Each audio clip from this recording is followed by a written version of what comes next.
अपने सिक्योरिटी में गए, ये यहाँ पे हट गया, ये हट गया, ये हट गया, ठीक है, चैट हो गया।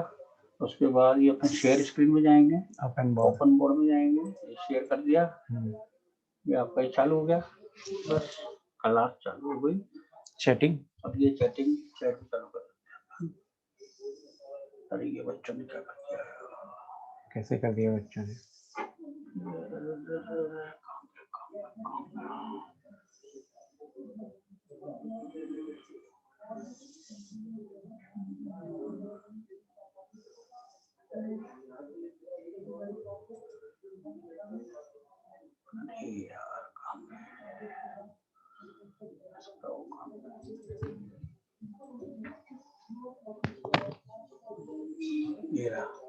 ये देखो, ये इन्होंने किया ना, ये बदमाशी है, इसको डिसेबल कर दिया और इसको ओपन कर देंगे। कहाँ से डिसेबल किया इसको? ये देखिए, मोर में जाके एनेबल, अपन को एनेबल करना है, एनेबल इन्विटेशन करना है ताकि ये प्रपोज मिल जाएगी।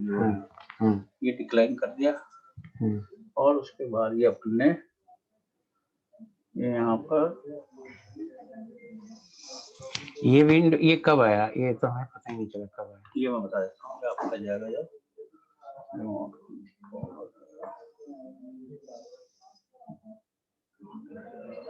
शेयर करने के बाद आ गया क्या यहाँ पे? ये शेयर करने के बाद आया ये, है ना? ये पार्टिसिपेंट्स है, तो मैं इसको तो हटाना पड़ेगा यहाँ से, क्योंकि यहाँ का ये सब दिखेगा नहीं। एक सेकंड, मैं इसको क्लियर करना चाह रहा हूँ। वो यहाँ से क्लियर होगा, यहाँ से रब कर दीजिए ना इसको। वही मैं कह रहा हूँ, लेकिन ये इसका टूल दिखना चाहिए। ये नहीं, इसको हटाइए थोड़ा, इतने सारे।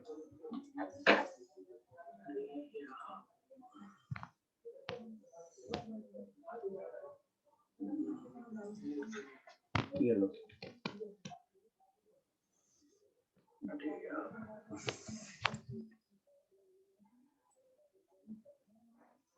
ये इधर ही कर देता हूँ मैं, ताकि ये इधर ही रहेगा, ठीक है ना? और ये आपका, इसको तो आप यहीं रहने दो, यहीं से हम कर लेंगे। और ये पहले मैं इसको साफ करना चाह रहा हूँ। ये तो यहाँ से हो जाएगा मेरे हिसाब से। अरे नहीं हो रहा यहाँ से, ये कैसे लिख दिया इसने? एक मिनट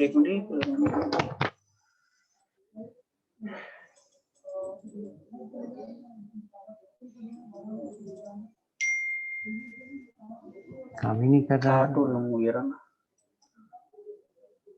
तो यहाँ का पेज कर रहा है।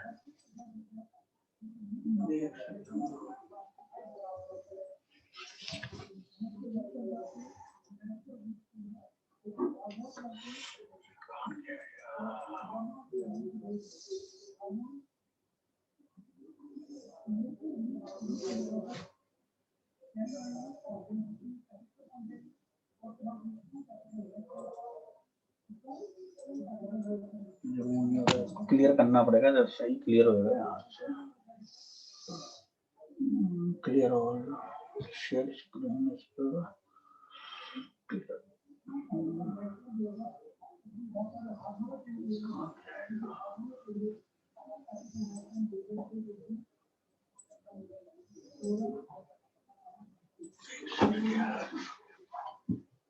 एडमिन को इंटिक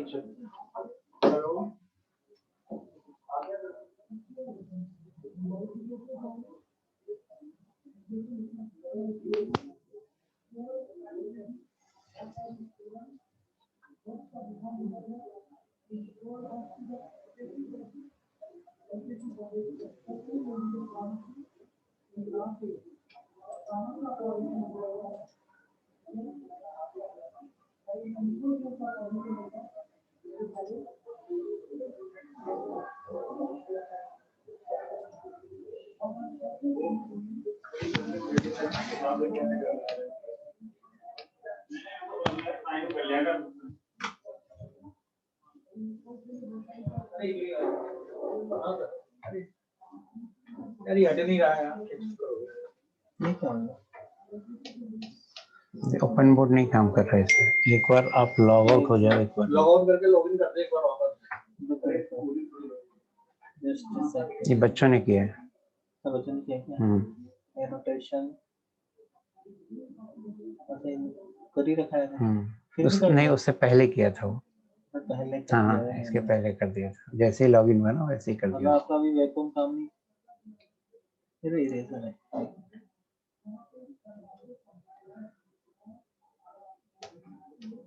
इरेजर नहीं काम कर रहा है, जो बच्चों ने किया वो नहीं हो रहा।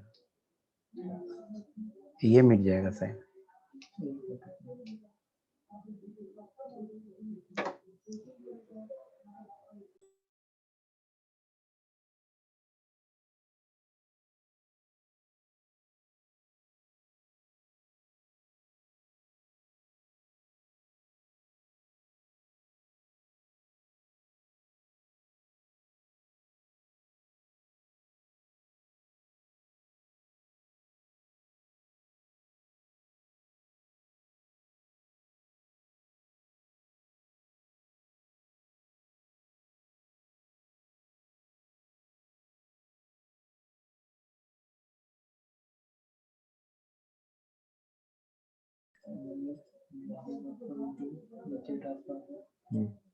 ठीक।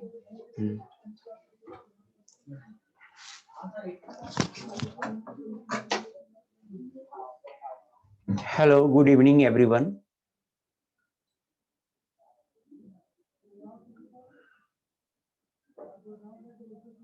Good evening everyone. Tell me whether you are listening me or not. आप मुझे सुन रहे हो या ना या नहीं? ढेर सारे मैसेज आ रहे हैं जिसके कारण दिक्कत हो रही है। हाँ, you are audible, thank you. Chatting में आप ज्यादा कुछ अननेसेसरली टाइप करोगे तो हमारा ध्यान आपके चैटिंग पे ही रहेगा। सो मिनिमम चीजें टाइप करना है, तभी टाइप करना है जब रिक्वायर्ड हो, है ना? अदरवाइज अननेसेसरली नहीं। जैसे मैंने कुछ पूछा कि आप मेरी आवाज सुन रहे हो या नहीं, तो अगर किसी एक ने भी टाइप कर दिया और आपने देखा किसी ने हाँ सर लिख दिया या यस सर लिख दिया, तो इसका मतलब है कि अब आप फर्दर रिप्लाई ना करें। ये सब ध्यान रखें आप, क्योंकि ना ये मोड जो वर्चुअल मोड है स्टडी करने का, इसमें थोड़ा सा डिसिप्लिन चाहिए होता है। एनीवे, शुरुआत करते हैं। एक तो मुझे आप ये बताना कि जो अपन सबसे पहले चैप्टर जो पढ़ा रहे हैं आपको, वो जस्ट इंट्रोडक्टरी चैप्टर है, जनरल केमिस्ट्री बोलते हैं इसको। सो चैप्टर का नाम होगा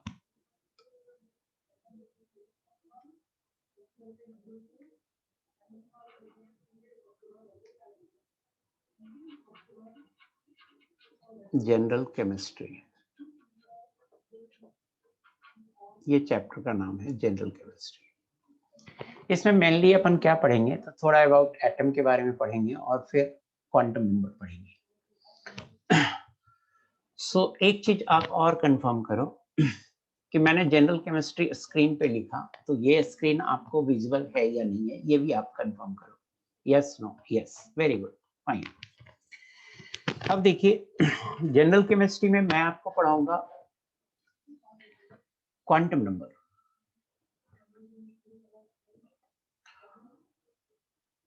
गुड नेम पूछा आपने, बिमल कुमार। बिमल कुमार, चीजें आपको पता लग जाएगा सब कुछ, है ना? धीरे धीरे। फर्स्ट क्लास है, ज्यादा कुछ पढ़ाऊंगा भी नहीं मैं, फर्स्ट क्लास है अभी। और टेक्नोलॉजी जो है ना यहाँ पे, ये भी चेंज हुआ है। इस टेक्नोलॉजी पर, ये अलेन प्लस टेक्नोलॉजी है, ये पहली बार पढ़ा रहा हूँ। इसके पहले अलेन डिजिटल क्लासेस था, वो एक अलग टेक्नोलॉजी था। तो पहले मैं अलेन डिजिटल क्लासेस पे पढ़ाता था, उसकी टेक्नोलॉजी अलग थी और ये अलग है। तो पहली बार कोई नया सॉफ्टवेयर पे आता है तो थोड़ा सा दिक्कत होती है, तो मे भी थोड़ा बहुत आपको प्रॉब्लम हो, तो आप टेंशन मत लेना इसका। हाँ, क्वांटम नंबर ही पढ़ाऊंगा बेटा, क्वांटम नंबर ही पढ़ाऊंगा। जनरल केमिस्ट्री में क्वांटम नंबर ही पढ़ाऊंगा। जहाँ पे मैं क्वांटम नंबर में आ जाऊंगा वहां पे मैं आपको बता दूंगा। क्वांटम नंबर ही है फर्स्ट। यस, आप टेंशन मत लो। जो आपके पास प्रोग्राम है, जो आपके पास जो गाइडलाइन है कि इस ऑर्डर में पढ़ाया जाएगा, हम आपको उसी ऑर्डर में पढ़ाएंगे। पहले मेरी बातें आप सुनिए, कुछ बातें आप सुनिए, तभी तो आप समझ में आएगा। जो भी हम यहाँ पे स्क्रीन पे लिखेंगे उसको हैंड आउट के रूप में आपको मिलेगा।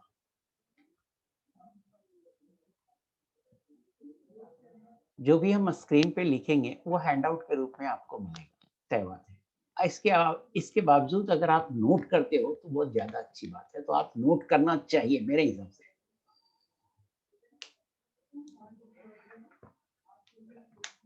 ये सब क्या सवाल आप लिख रहे हैं सर?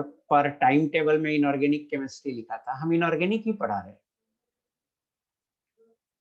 आपको कैसे पता चला कि जनरल केमिस्ट्री में मैं इनऑर्गेनिक नहीं पढ़ाऊंगा? इनऑर्गेनिक ही पढ़ा रहे हैं। अननेसेसरी आप मेरी बात सुनिए, मैं कुछ बोलना चाहता हूँ, आप कुछ भी लिख देते हो। जो भी टाइम टेबल में था वही पढ़ाया जाएगा, कुछ अलग नहीं, कोई चेंज नहीं हुआ है। बुक्स के बारे में एक बच्चा पूछ रहा है, वो भी मैं आपको बताऊंगा। अभी आप फोकस करें सिर्फ अपने स्टडी मटेरियल पे, जो स्टडी मटेरियल हम आपको यहाँ से प्रोवाइड करते हैं। चैट डिसेबल नहीं करूंगा, चैट ही एक मीडियम है जिसके थ्रू अपन बात कर सकते हैं, तो चैट में डिसेबल नहीं करूंगा। कम्युनिकेशन उसी से होगा ना, टू वे, चैट के थ्रू होगा, सो चैट डिसेबल नहीं होगा। हाँ, फर्स्ट क्लास है, ज्यादा कुछ पढ़ाऊंगा नहीं, तो बात करने में भी कोई दिक्कत नहीं है। तो पहले मैं अपनी तरफ से बातें बोल दूं, उसके बाद आपको बोलूंगा, आपको कुछ कहना है तो आप कहना। फर्स्ट क्लास है। फर्स्ट क्लास में मैं यही बता रहा था कि जनरल केमिस्ट्री आपको बोल रहा हूँ कि जनरल केमिस्ट्री पढ़ाऊंगा। इसमें सबसे पहले मैं आपको पढ़ाऊंगा अबाउट एटम्स, मैटर का क्लासिफिकेशन पढ़ाऊंगा, क्लासिफिकेशन ऑफ मैटर, और उसके बाद एटम में जो इलेक्ट्रॉन, प्रोटॉन, न्यूट्रॉन होते हैं उनकी कैरेक्टरिस्टिक्स के बारे में थोड़ा सा पढ़ाऊंगा। आइसोटोप्स किसे कहते हैं, आइसोबार्स किसे कहते हैं, ये सब पढ़ाऊंगा, और फिर मैं क्वांटम नंबर में चला जाऊंगा। तो मैं भी आज जाऊं या अगली क्लास में क्वांटम नंबर में पहुंच जाऊंगा, एक ही क्लास बाद। तो इससे आपको क्लियर होगा कि जैसे कोई बच्चा कह रहा है इनऑर्गेनिक, अपन क्वांटम नंबर इनऑर्गेनिक के ही सेक्शन में, या मैं जो पढ़ाता हूँ उसे इनऑर्गेनिक के सेक्शन में ही पढ़ाते हैं। फिर फिजिकल आएगा तो फिर फिजिकल में आपको पढ़ाऊंगा, तो बता दूंगा कि फिजिकल पढ़ा रहा हूँ। सबसे पहले तो हम जो भी लिखेंगे वो हैंडआउट के रूप में आपको देंगे।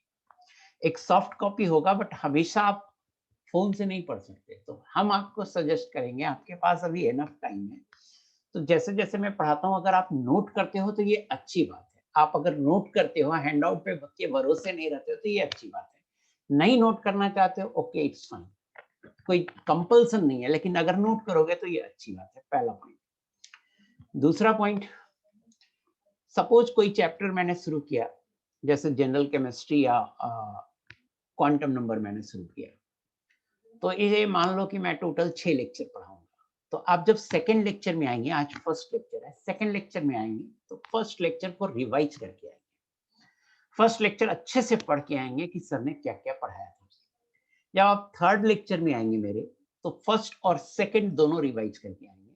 इसी तरह से जब आप मेरे 6th लेक्चर में आएंगे तो फर्स्ट, सेकंड, थर्ड, फोर्थ, 5 तक रिवाइज करके आएंगे। जैसे जैसे आप रिवीजन बार बार फर्स्ट लेक्चर का होगा, जब 6th लेक्चर में आइएगा तो फर्स्ट लेक्चर का रिवीजन 5वीं बार होगा। तो जैसे जैसे रिवीजन आप जितनी बार बढ़ाते जाएंगे, आपको रिवाइज करने में टाइम कम लगेगा, आपको रिवाइज करने में टाइम कम लगेगा। सो ये नहीं सोचे कि कोई लेक्चर में 10, कोई चैप्टर में 10 लेक्चर में पढ़ा रहा हूँ, तो 10वें लेक्चर में 1 से 9 रिवाइज करके आना है। यस, 10वें लेक्चर में 1 से 9 रिवाइज करके आना। नहीं, बाय रीडिंग लिखने के लिए तो मैंने बोला ही, मेरी क्लास के साथ आप लिखते हैं तो अच्छी बात है, उसके बाद रीडिंग करके ही रिवाइज करके आना है कि ये फॉर्मूला है, इसमें ये कॉन्सेप्ट है, ये बाय रीडिंग है ना, बाय रीडिंग। या मैंने कोई होमवर्क दिया तो उसे भी कर लेना, इस ये तरीका। या मैंने कोई एग्जाम्पल कराया और वो बहुत ब्यूटीफुल एग्जाम्पल है, बट आपको समझने में दिक्कत हो रही है, तो एक बार खुद से सॉल्व करके देखें कि आपसे सॉल्व हो रहा है या नहीं, और नहीं हो रहा है तो वो हमें बताएं कि सर मैं आप ये वाला एग्जाम्पल नहीं समझ में आया। एक तो ये हुआ। दूसरा क्या होता है ना कि बच्चा जब आईआईटी का एग्जाम देता है या जेईई मेन का एग्जाम देता है, तो उसके 15 दिन, 1 महीने पहले पूछता है, सर रिवीजन कैसे करें। रिवीजन की प्लानिंग अभी से होती है। आपको 1 महीने बाद कोई कैसे बोलेगा कैसे रिवाइज करें। रिवीजन की प्लानिंग अभी से होती है।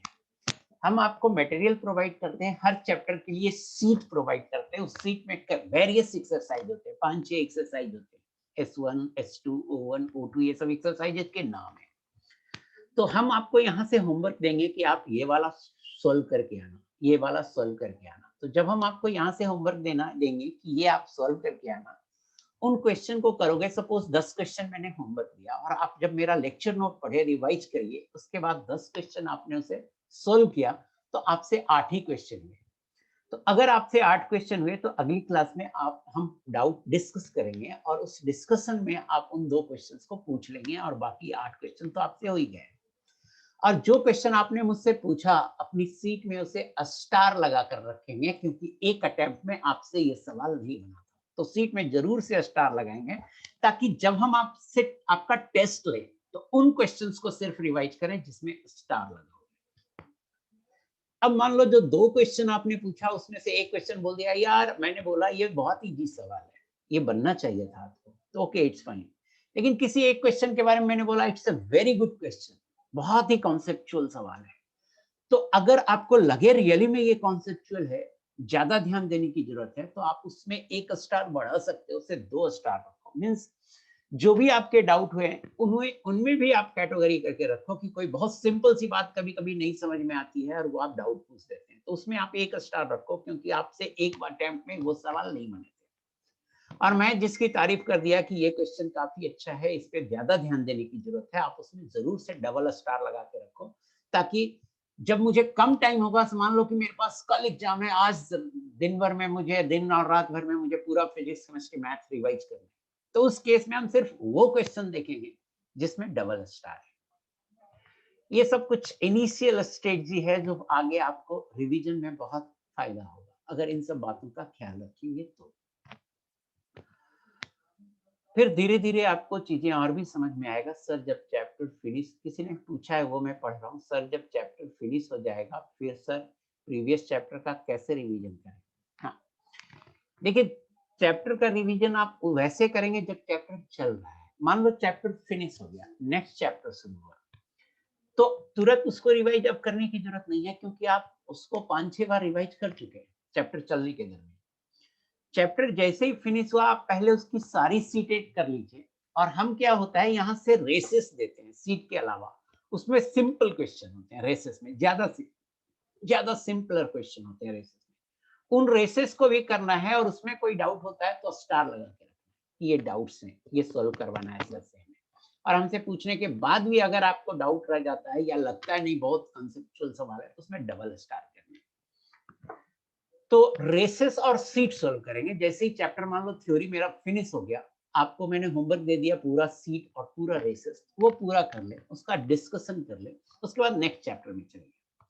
नेक्स्ट चैप्टर में चले गए तो इस चैप्टर को सफिशिएंट आपने रिवाइज किया, इस चैप्टर को अब दोबारा रिवाइज तब करेंगे जब हमारा टेस्ट होगा। जैसे सपोज 3 वीक या 4 वीक के बाद हमारा टेस्ट हुआ, जनरली 3 वीक के बाद होता है, तो 3 वीक के बाद जब हमारा टेस्ट आएगा तो उस चैप्टर का सिलेबस होगा उस टेस्ट में, तो आपको रिवाइज करना है। रिवीजन कैसे करना है, तो एक बार लेक्चर नोट को देख लेंगे कि सर ने क्या क्या पढ़ाया था, उसमें जो इंपॉर्टेंट फॉर्मूले आपको सीट सॉल्व करने में जो बार बार यूज हुए वो फॉर्मूले आपको याद है या नहीं, एक बार लिख के देखेंगे कि आपको याद है या नहीं।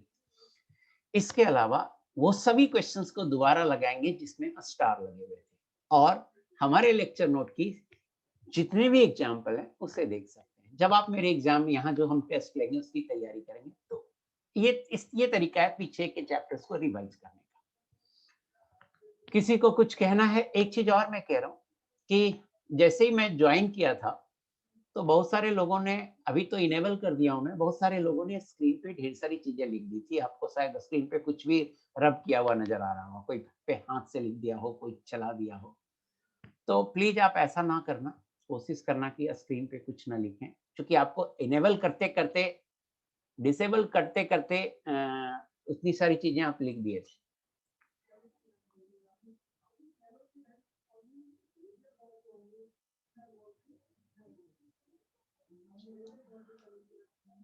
Maintaining board for the upcoming 2 months. Sir, we are not provided study materials on the app. Study material शायद ऐप पे ही मिलेगा आपको, है ना, कहीं ना कहीं मिलेगा। अगर आप ऐसा पूछ रहे हैं तो मेरा व्हाट्सएप नंबर होगा आपके पास, आपके ग्रुप में है।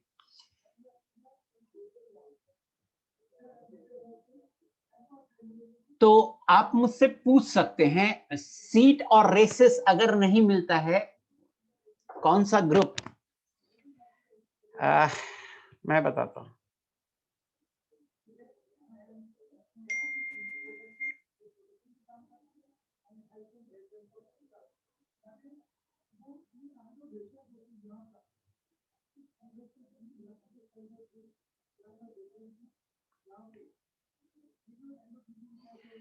एक मिनट में देखता हूँ, बताता हूँ कौन सा ग्रुप।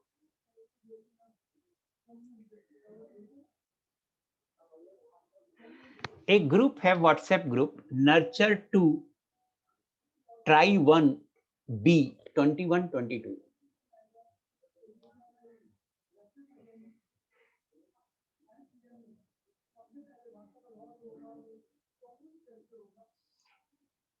यहाँ पे बोलने से कुछ नहीं होगा, पहले यहाँ पे लिखने से कुछ नहीं होगा। आपका चैट, आप ढेर सारे मैसेज आते हैं, आपका चैट ऊपर चला जाता है, छोटा सा विंडो है तो मैं पढ़ भी नहीं पाता। सो कम्युनिकेट ऐसे नहीं हो पाएगा। आपके जैसे एक साथ करीब 15-20 लोगों ने चैट लिख दिया और हम एक साथ सिर्फ 3 लोगों का चैट पढ़ सकते हैं। तो अभी मैं पढ़ रहा हूँ एक का, please add me sir, I am added. अभी तो बिल्कुल नहीं ऐड करूंगा।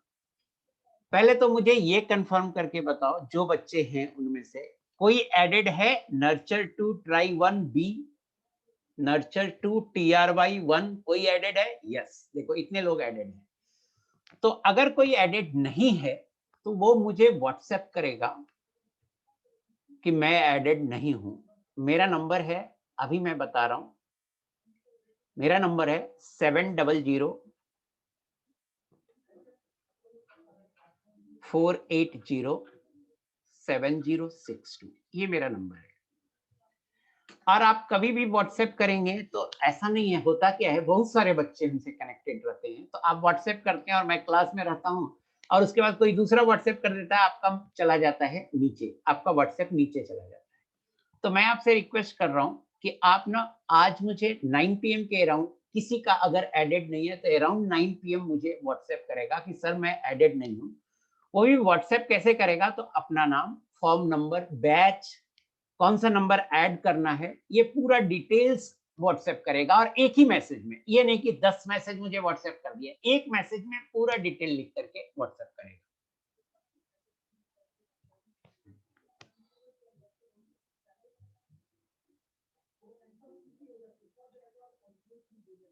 ये मेरी आपकी बात नहीं समझ में आ रहा है, बस आप वर्चुअल बोर्ड पे ही पढ़ाऊंगा। ऐसे अभी जिस पे लिखा उसी पे पढ़ाऊंगा, जिस पे जनरल केमिस्ट्री में अभी लिखा।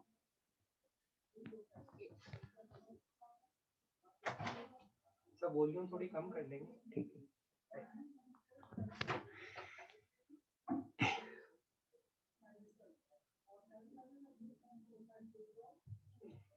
ये जो मैं स्क्रीन पे जनरल केमिस्ट्री लिखा हूं, ये आपको दिख रहा है, नहीं दिख रहा है?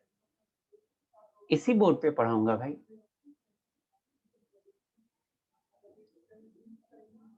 बेस्ट बैच कुछ नहीं होता है जी, स्टार बैचेज होते हैं, सारे बेस्ट ही होते हैं, जो भी स्टार बैचेज। हाँ, तो इसी बोर्ड पे पढ़ाऊंगा, तो फिर क्यों पूछ रहा है वर्चुअल पे पढ़ाओगे या रियल पे पढ़ाओगे? इसी पे पढ़ाऊंगा। और जब बोर्ड दिख रहा है तो इस पे नंबर दिख रहा होगा, फिर क्यों नंबर मांग रहे? चलिए मैं शुरू करता हूँ, फिर आपसे और कम्युनिकेट करूंगा। फिर आज अराउंड 9 PM आप हमें मैसेज कर देना, जिसने जो एडेड नहीं है वो। मैं ऐड नहीं करता हूँ, मैं एक आपका रिक्वेस्ट एक एडमिन को भेजता हूँ, वो आपको चेक करेगा कि आप इस बैच के स्टूडेंट हैं या नहीं है, सब कुछ सही है या नहीं, और वो ऐड करेगा। तो आप मुझे रिक्वेस्ट भेजेंगे, मैं उसे भेजूंगा, वो ऐड करेगा।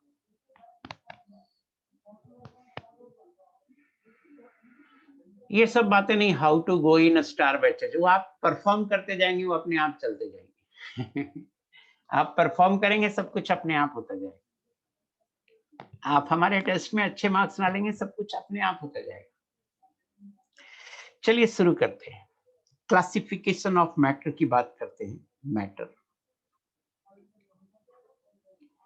मैटर क्या है, हम ये पढ़ा रहे हैं। Anything that has mass, anything that has mass and occupies space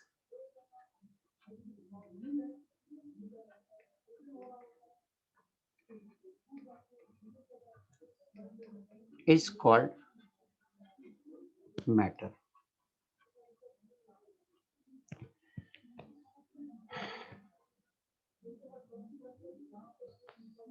अब आप पढ़ाई पे ध्यान दो बस, नहीं तो आप कुछ ना कुछ लिखते रहेंगे और मुझे हमेशा जवाब देना पड़ेगा। बस मुझे एक चीज बता दो, जो मैं स्क्रीन पे लिखा हूं वो आपको विजुअल है या नहीं है?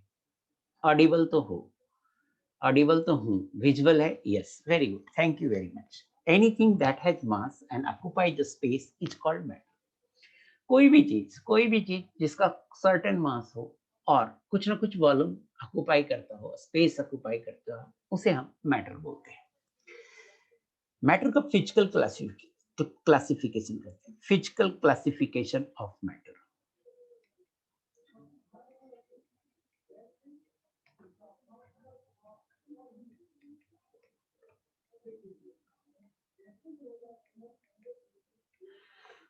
इन जनरल फिजिकल क्लासिफिकेशन में नॉर्मल ऑब्जर्वेशन से आप क्या क्या क्लासिफाई कर सकते हैं मैटर को? तो हाँ, देखिए सही बता दिया बच्चे ने, सॉलिड, लिक्विड, गैस। तो फिजिकल क्लासिफिकेशन ऑफ मैटर ये होगा कि 3 टाइप्स के होंगे।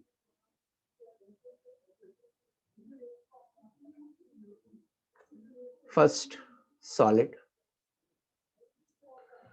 और सॉलिड का डिफिनीशन होगा सॉलिड्स हैव definite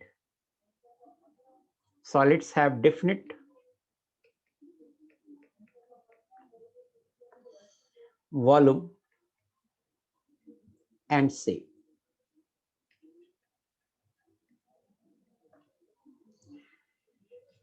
सॉलिड का वॉल्यूम एंड शेप डिफिनिट होता है।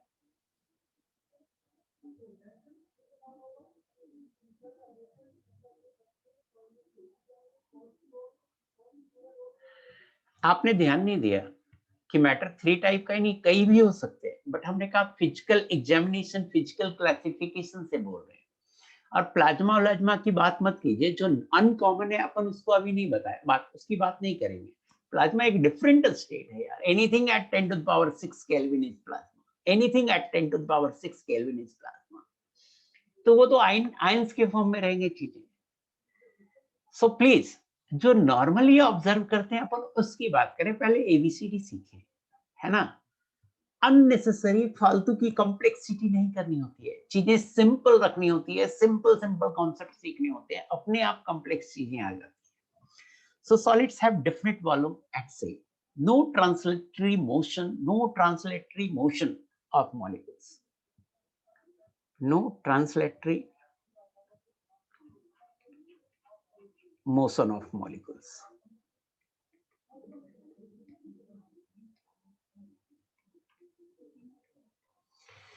सॉलिड आप कहीं पे रख देंगे तो उसके मॉलिक्यूल्स का कोई ट्रांसलेटरी मोशन, मींस मॉलिक्यूल एक जगह से दूसरी जगह पे नहीं जाएगा, है ना, थोड़ा मोशन नहीं करेगा। Second, liquids.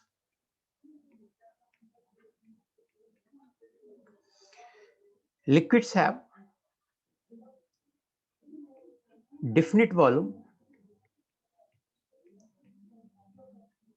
but indefinite shape.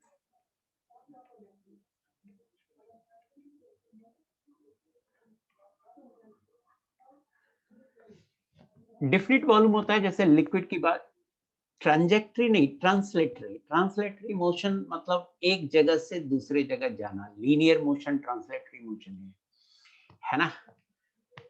जैसे मोशन कई तरह के होते हैं, रोटेशनल होते हैं, ट्रांसलेशनल होते हैं और वाइब्रेशनल होते हैं। तो ट्रांसलेशनल मोशन नहीं होता है इसमें, रोटेशनल भी नहीं होता है, लेकिन सॉलिड के मॉलिक्यूल में वाइब्रेशनल होता है अबाउट देयर मीन पोजीशन। तो आगे आपको ऐसे पता चलेगा। अभी तो ट्रांसलेट, जैसे हम लोग चल रहे हैं, तो ये भी एक ट्रांसलेटरी मोशन ही है। तो मोशन कई तरह के होते हैं, ट्रांसलेटरी, रोटेशनल एंड वाइब्रेशनल। शायद आपको समझ में आ गया होगा translatory. Liquids have definite volume and indefinite shape. Liquids की वॉल्यूम डेफिनिट होती है बट शेप इनडेफिनिट होती है। इनडेफिनिट शेप का क्या मतलब है? जैसे 1 लीटर लिक्विड है तो आप उसे कहीं भी रखिएगा, उसका वॉल्यूम 1 लीटर आएगा, बट अगर हम उसे बोतल में रखेंगे तो उसका शेप बोतल जैसा हो जाएगा। अगर हम उसे ग्लास में रखेंगे तो उसका शेप ग्लास जैसा हो जाएगा। अगर हम, हाँ, no particular shape, yes, it takes the shape of its container. Third है gases. Gases have neither definite volume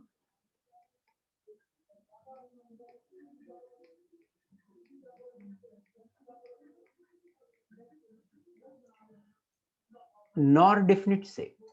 थोड़ा सा मैं करेक्शन भी करूंगा इसमें. मैंने लिखा ना तो वॉल्यूम होता है डेफिनिट, ना तो शेप डेफिनिट होता है. शेप में तो वही कॉन्सेप्ट आएगा कि आप इसे बोतल में गैस को रखेंगे तो शेप बोतल जैसा होगा.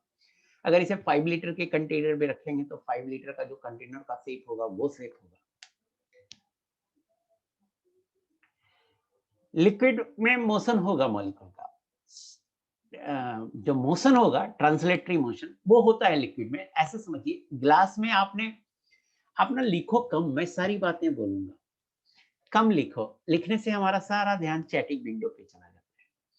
हाँ, मैं सारी बातें बताऊंगा. ट्रांसलेटरी मोशन की बात अपन करें तो लिक्विड में मॉडरेट ट्रांसलेटरी मोशन होता है. जैसे कहने का मतलब है कि अगर आपने ऐसे समझो कि एक ग्लास पानी है, तो ऐसा नहीं है कि पानी में जो सबसे सरफेस के नीचे, जो ग्लास में सबसे नीचे वाटर का मॉलिक्यूल है, हो सकता है वो धीरे धीरे ऊपर आ जाए, या जो ऊपर है वो हो सकता है धीरे नीचे चला जाए. तो इस तरह का मोशन मॉडरेट मोशन होता है. इसमें ना बहुत ज्यादा फास्ट ना बहुत ज्यादा स्लो, थोड़ा थोड़ा मोशन होता है लिक्विड में.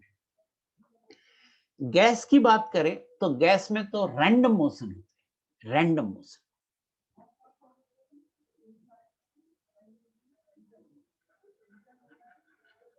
random motion occurs.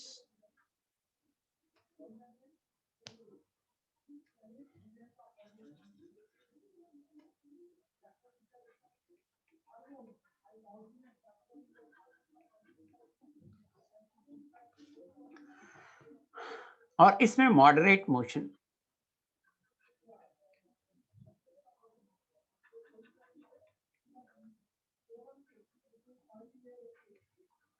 occurs between molecules. So मैंने कहा कि गैस का neither definite volume not definite shape. Neither definite volume पे मैं थोड़ा सा ज्यादा फोकस करना चाहता हूं गैस के बारे में, कि एक डेफिनिट अमाउंट ऑफ गैस लेंगे और उसका प्रेशर टेम्परेचर फिक्स कर लेंगे तो फिर वॉल्यूम डेफिनिट हो जाएगा. यहां मैंने लिखा नाइदर डेफिनिट वॉल्यूम से फिर क्या मतलब है ये समझिए. कि मान लेते हैं कि 5 ग्राम गैस है और 5 ग्राम गैस को आप 1 लीटर बोतल में रखेंगे तो गैस का वॉल्यूम 1 लीटर होगा. उसी 5 ग्राम गैस को अगर आप 5 लीटर के वेसल में रख देंगे तो गैस का वॉल्यूम 5 लीटर होगा.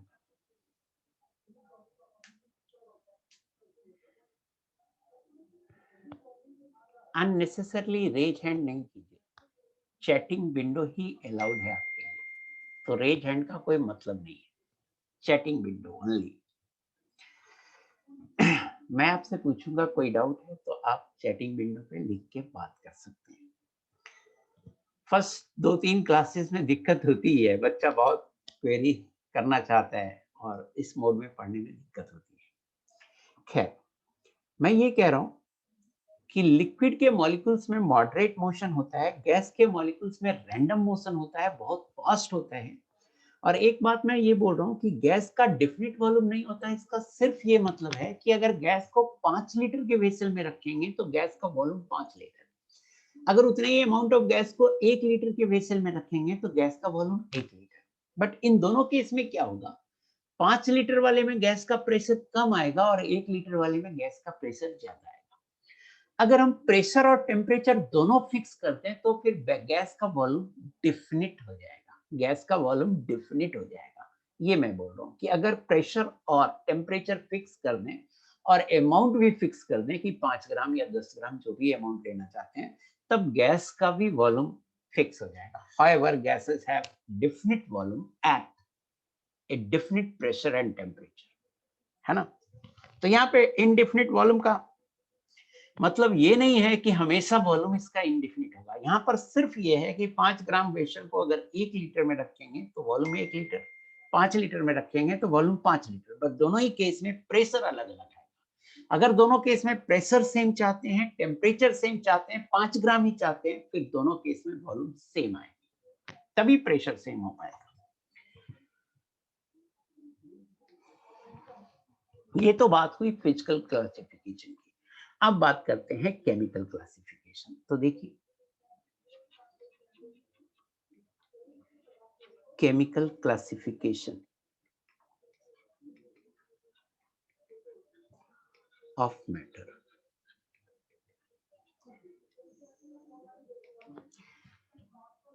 एक और बात मैं कहना चाहता हूं, एक ही सब्सटेंस तीनों फेज में रह सकते हैं, सॉलिड में भी रह सकते हैं, लिक्विड में भी रह सकते हैं और गैस में भी रह सकते हैं। जैसे अगर अपन आइस लें, आइस, तो आइस सॉलिड फेज का एग्जांपल है। अगर हम वाटर लें, वही सब्सटेंस है, वही सब्सटेंस है, लेकिन अगर हम वाटर बोल रहे हैं, इट मींस कि ये लिक्विड फेज में है। और अगर मैं वाटर वेपर बोल रहा हूं, मींस ये गैस फेज में है, गैसियस फेज में। तो एक ही सब्सटेंस तीनों फेज में रह सकते हैं। नेफ्थलीन की सॉलिड फेज होगा नेफ्थलीन। नेफ्थलीन की गोली आती है, नेफ्थलीन की गोली आती है, कपड़ों उपड़ों में रखते हैं ताकि कीड़े वगैरह ना लग जाए। ये सॉलिड फेज होता है रूम टेम्परेचर पे, सॉलिड फेज। बाकी एक ही सब्सटेंस हर फेज में रह सकता है डिपेंडिंग अपॉन प्रेशर टेम्परेचर, है ना। तो रूम टेम्परेचर पे बात कर रहे हैं, रूम टेम्परेचर पर 25 डिग्री सेल्सियस पर वाटर लिक्विड फेज में होगा। लेकिन अगर उसी को हम -25 डिग्री सेल्सियस कर दें तो वाटर सॉलिड फेज में होगा, और उसी को अगर हम 125 डिग्री सेल्सियस कर दें तो वाटर वेपर फेज में होगा। हाँ, सब्लिमेशन हो सकता है, सब्लिमेशन हो सकता है, सब्लिमेशन होता भी है नेफ्थलीन में, बट इट डजंट मीन कि नेफ्थलीन में सब्लिमेशन हो, तो आइस में भी सब्लिमेशन होता है। तो इसका मतलब हुआ कि नेफ्थलीन सॉलिड से वेपर बन रहा है, सब्लिमेशन का मतलब ये हुआ। बट ऐसे पूछेगा नेफ्थलीन की गोली जो है वो किस फेज में, व्हाट इज सब्लिमेशन? सब्लिमेशन है बेटा सॉलिड से वेपर में कन्वर्ट होना। No no no no no, मैं सिर्फ डेफिनिट वॉल्यूम बोला, definite shape is not right. Rahul Singh, definite shape right नहीं है, मैं सिर्फ डेफिनिट वॉल्यूम बोला।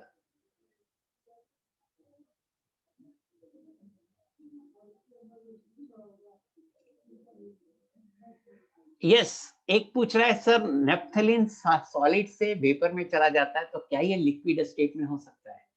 हाई प्रेशर पे होगा, 1 atm पे नहीं होगा, हायर प्रेशर पे ये लिक्विड स्टेट में भी होगा। जैसे वाटर सबलाइन करता है मान लो -80 डिग्री सेल्सियस पर आइस सबलाइन करता है, बट 25 डिग्री सेल्सियस पे वो लिक्विड है। तो नेफ्थलीन लिक्विड हो सकता है, लेकिन 1 atm और इस कंडीशन पे नहीं होगा। जो कंडीशन पे आप नेफ्थलीन को रखते हैं उसमें 2 फेज रहता है, solid and vapour phase, sublimation के कारण। बट लिक्विड फेज में आ सकता है, प्रेशर चेंज करना होगा। अपन ना टॉपिक से भटक रहे हैं।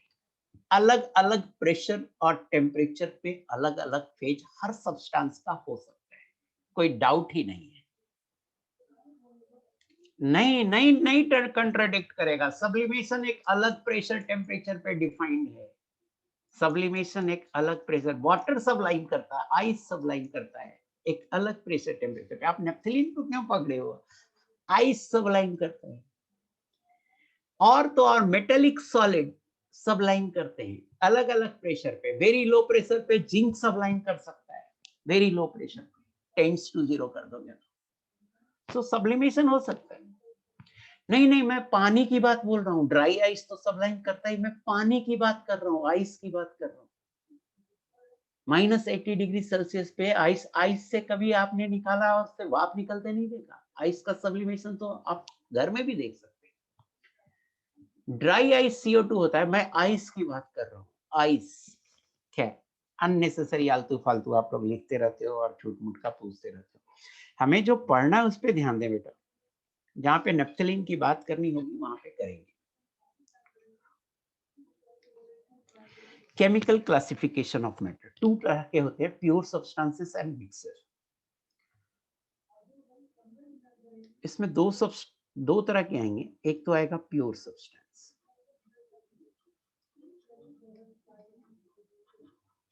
प्योर सब्सटेंसेस, और दूसरा केमिकल में बात करते हैं मिक्सचर की। प्योर सब्सटेंसेस में भी दो तरह की चीजें आएंगी, एलिमेंट एंड कंपाउंड। इसमें आएगा एलिमेंट।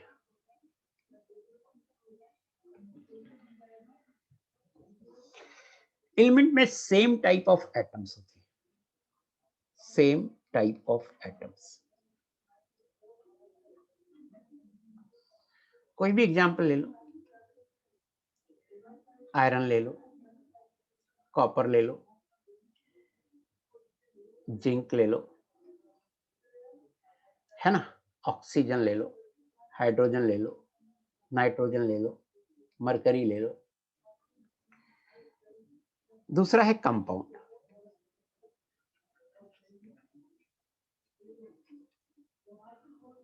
इसमें मोर than one type of atoms होते हैं, मोर than one type of elements होते हैं।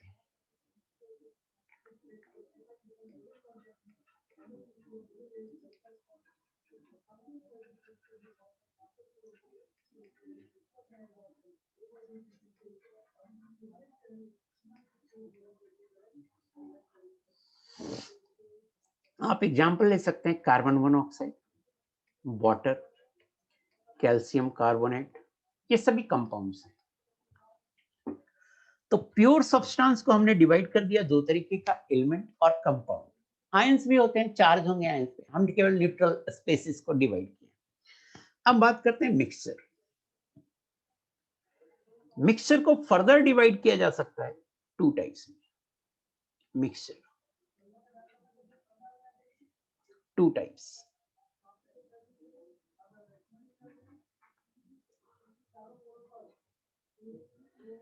फर्स्ट है होमोजेनियस मिक्सचर।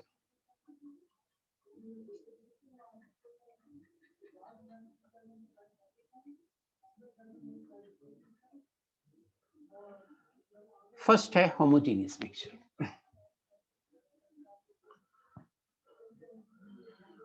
होमोजेनियस का मतलब होता है, homogeneous means constant composition through out.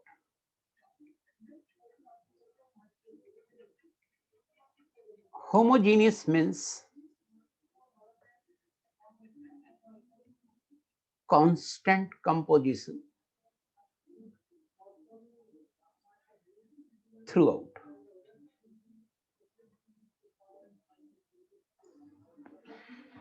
Have only one phase is present.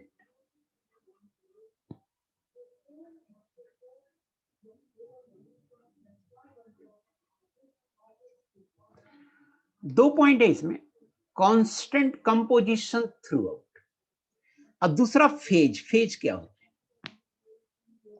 धीरे धीरे समझ में आएगा।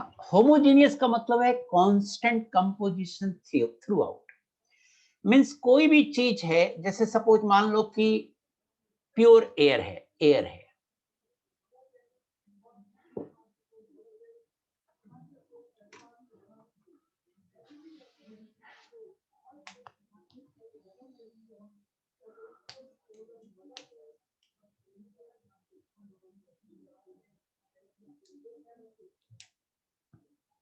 Yes, true solution is an example of homogeneous mixture.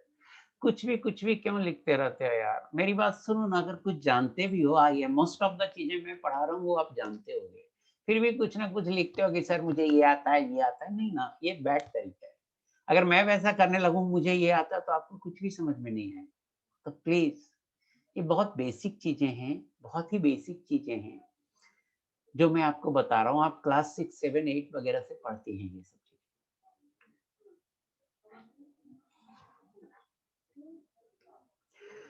मैंने कहा मिक्सचर दो तरह के होते हैं, होमोजेनियस मिक्सचर और दूसरा मैं बताऊंगा हेटेरोजेनियस मिक्सचर। मैं होमोजेनियस को डिफाइन करने की कोशिश कर रहा हूं कि होमोजेनियस का मतलब होता है कांस्टेंट कंपोजिशन थ्रू आउट, मतलब दो चीज को मिलाया और इतना अच्छे से मिल गया कि पता ही नहीं चल रहा है कि कभी दोनों अलग अलग चीज था, पूरा यूनिफॉर्म हो गया, मतलब मान लो कि अगर एक, यहां देखिए प्लीज, मान लो ये एक वेसल है और इसमें मैंने पहले पानी रखा था, वाटर रखा था, इसमें मैंने पहले वाटर रखा था और मिला दिया इसमें अल्कोहल, C2H5OH मिला दिया। अब ये दोनों इतने अच्छे से मिल जाते हैं, अल्कोहल और वाटर, आप जानते भी होंगे अल्कोहल वाटर मिलाते हुए देखा होगा, है ना। तो अल्कोहल वाटर इतने अच्छे से मिल जाते हैं कि होमोजीनियस मिलते हैं। दो अलग अलग लिक्विड हैं बट दोनों मिलकर मिक्सचर है, बट दोनों मिलकर होमोजीनियस बनाता है। कैसे होमोजीनियस का मतलब क्या हुआ?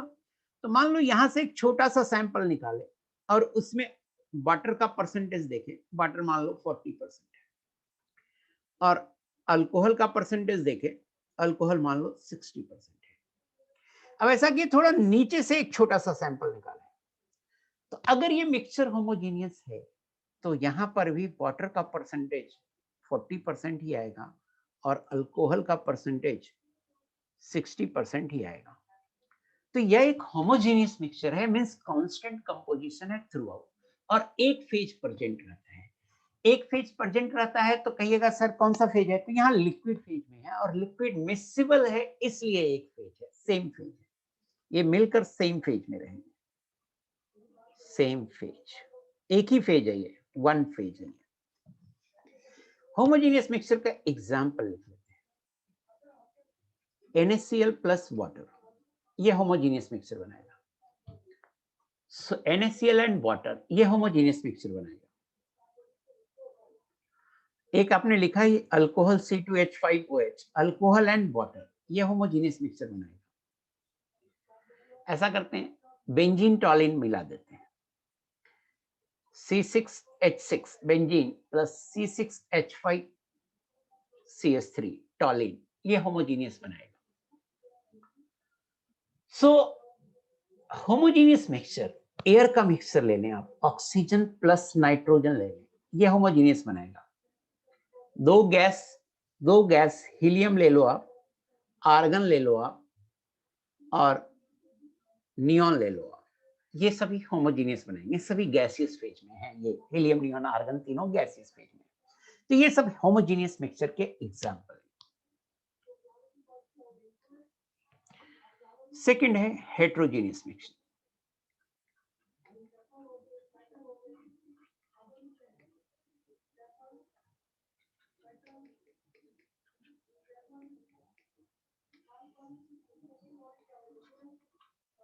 Heterogeneous mixture doesn't have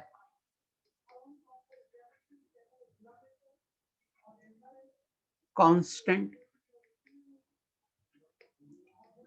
composition throughout.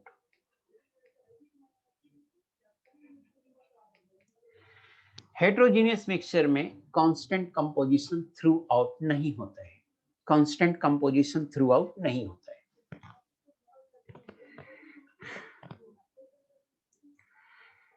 कहेगा सर क्या मतलब है कि कांस्टेंट कंपोजिशन थ्रू आउट नहीं होता है? मोर देन वन फेजेज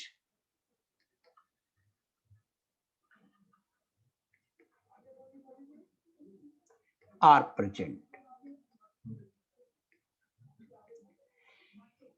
एक से ज्यादा फेजेज प्रेजेंट रहते हैं। पता नहीं चला सकते, जानना होता है, याद रखना होता है। हाँ, इंफॉर्मेशन आप ये सोच सकते हैं कि गैस और गैस का मिक्सचर है तो होमोजीनियस ही होगा, लेकिन दो लिक्विड का मिक्सचर है तो बताना थोड़ा मुश्किल होता है, जानना होता है। फेज, वही तो मैं समझा रहा हूँ, वही समझा रहा हूँ, फेज ही समझा रहा हूँ। आप थोड़ा पेशेंस से मेरी बात नहीं समझे। एक्सपेरिमेंट से पता चलेगा वो तो ठीक है, एक्सपेरिमेंट से पता चलेगा।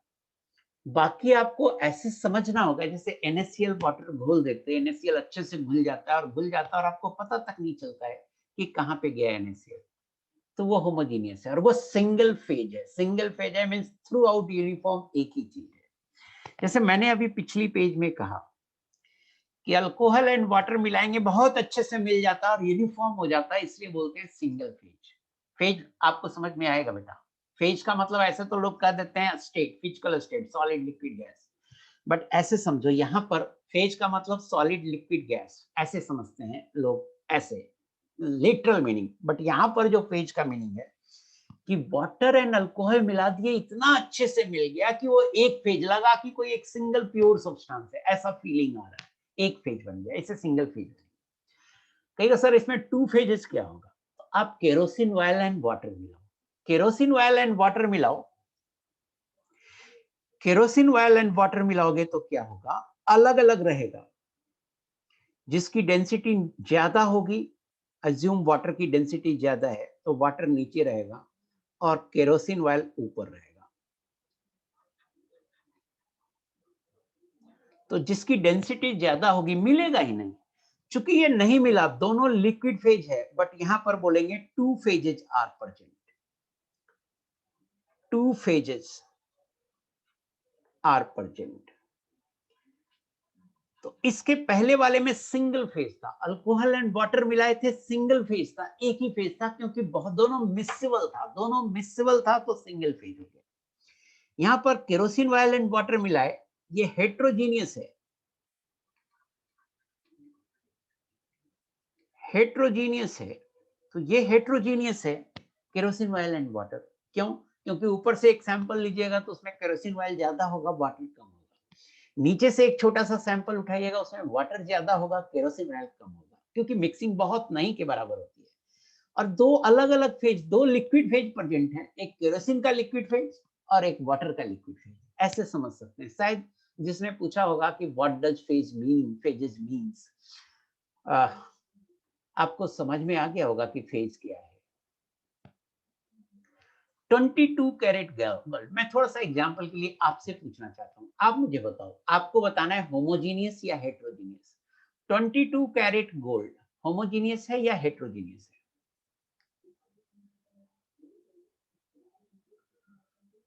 है? कुछ बच्चे हेट्रोजीनियस बोल दिए, होमोजीनियस है बेटा। 22 कैरेट गोल्ड, अब आप देखो होमोजीनियस है, प्योर नहीं, प्योर तो 24 कैरेट होता है।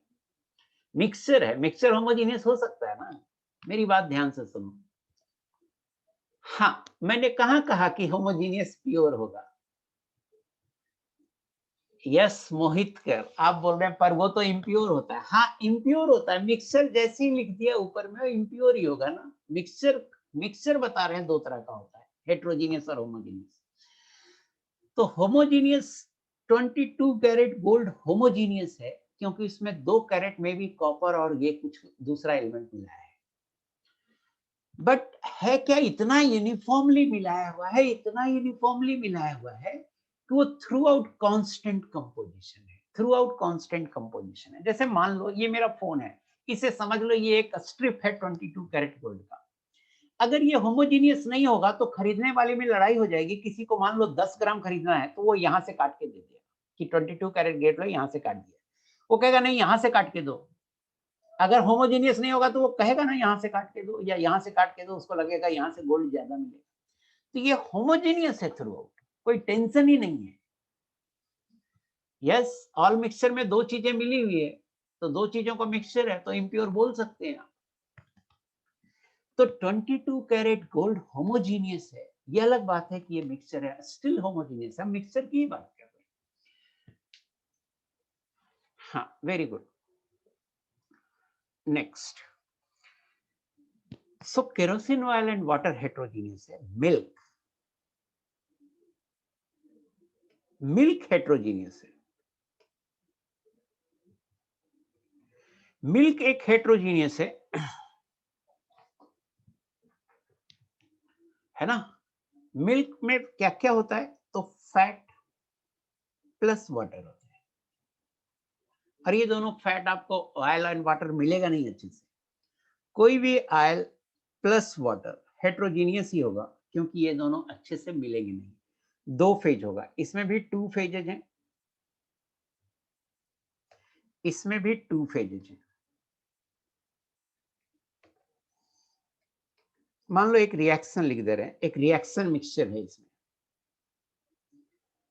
CaCO3 सॉलिड है, CaO सॉलिड है, CO2 गैस है। तो तय बात है सॉलिड गैस नहीं मिलेंगे आपस में, ये हेट्रोजीनियस है।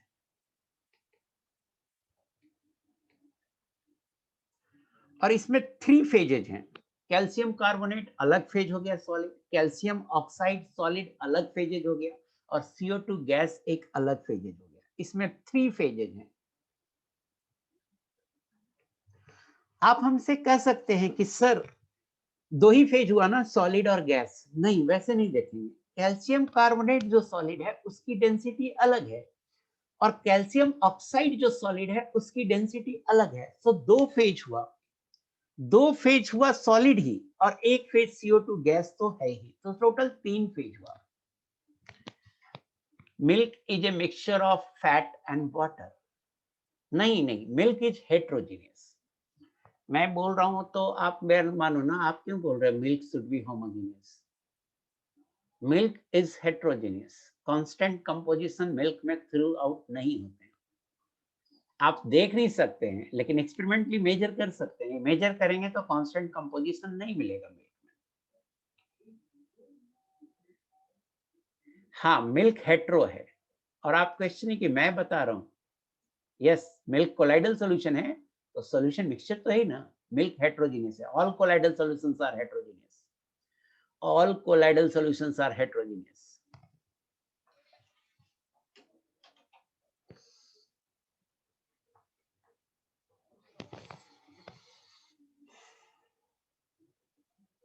हाँ, कर सकते हैं।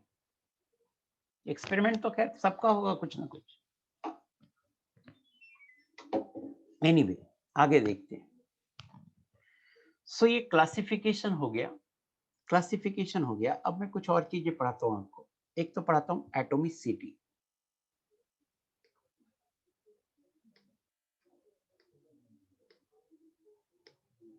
Atomicity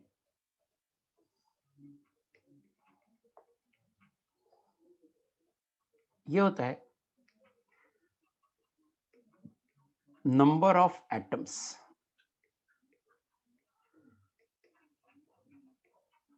present in one molecule atom of a substance.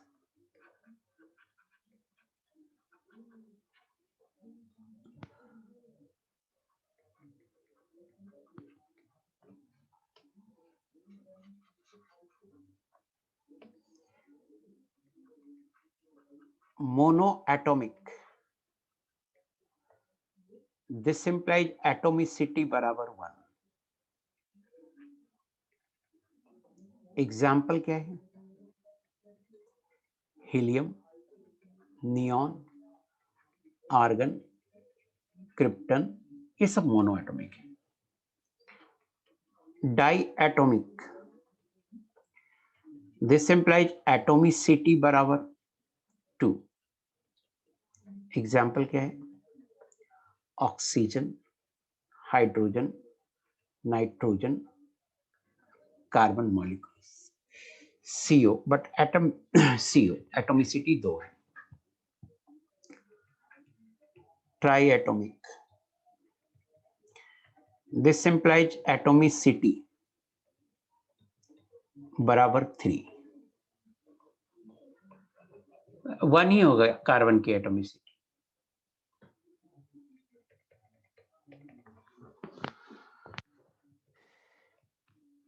ऐसे पूछेगा कार्बन की एटॉमिसिटी तो एक ही एटम मानेंगे, और डायमंड की पूछेगा तो वेरी हाई, बहुत इनफाइनाइट चला जाएगा। तो डायमंड और ग्रेफाइट की इनफाइनाइट चला जाएगा। ऐसे पूछेगा नॉर्मल कार्बन सिंगल एटम का मानेंगे, 1 मानेंगे। और डायमंड पूछ दीजिएगा या ग्रेफाइट पूछ दीजिएगा तो बहुत इनफाइनाइट हो जाएगा, बहुत सारे एटम होते हैं। एटॉमिसिटी 3, ट्राईएटॉमिक। 3 के लिए आप H2O ले लो, CO2 ले लो, SO2 ले लो, tetra atomic. Atomicity 4. Example NH3, PCl3, penta atomic.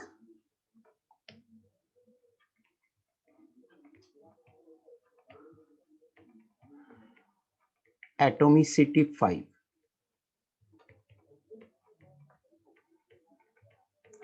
Example CH4,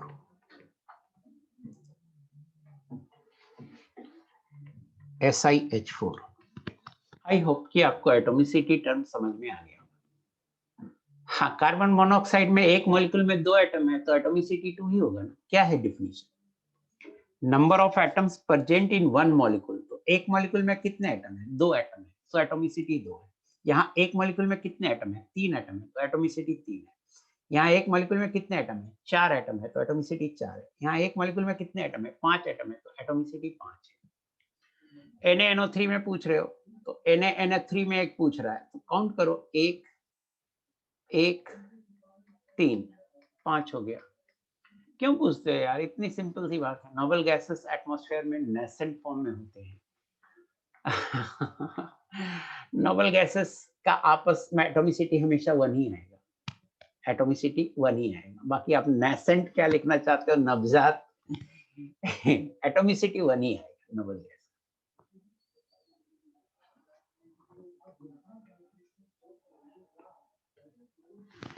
आगे देखिए,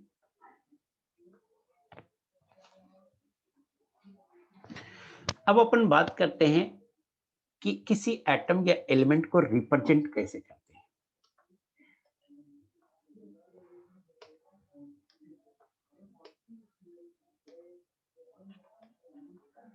An atom or element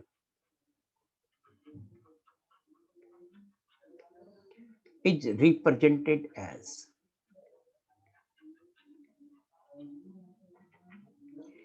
एक एटम और एलिमेंट को रिप्रेजेंट ऐसे करते हैं कि एलिमेंट का सिंबल है मान लो X, नीचे Z लिखते हैं और ऊपर A लिखते हैं। ये सिंबल हुआ एलिमेंट का रिप्रेजेंटेशन हुआ। Z क्या होता है? तो Z होता है एटॉमिक नंबर,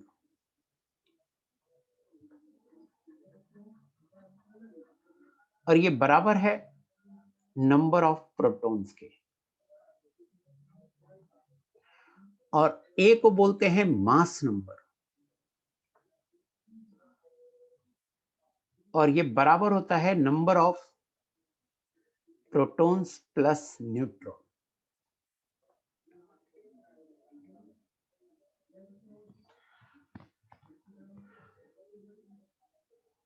क्यों लिख रहे हो यार? A is atomic mass, not atomic mass, it is mass number, difference है दोनों। A is not atomic mass, A is mass number, दोनों अलग अलग चीजें हैं।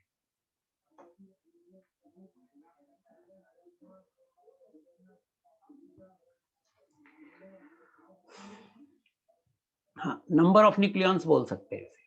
तो A है मास नंबर, Z है atomic number. Since an atom is neutral, एक एटम न्यूट्रल होता है, therefore in an atom number of electron बराबर number of proton।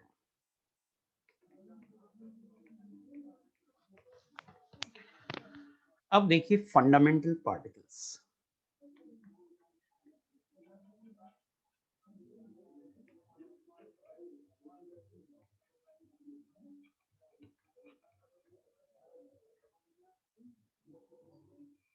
Fundamental particles,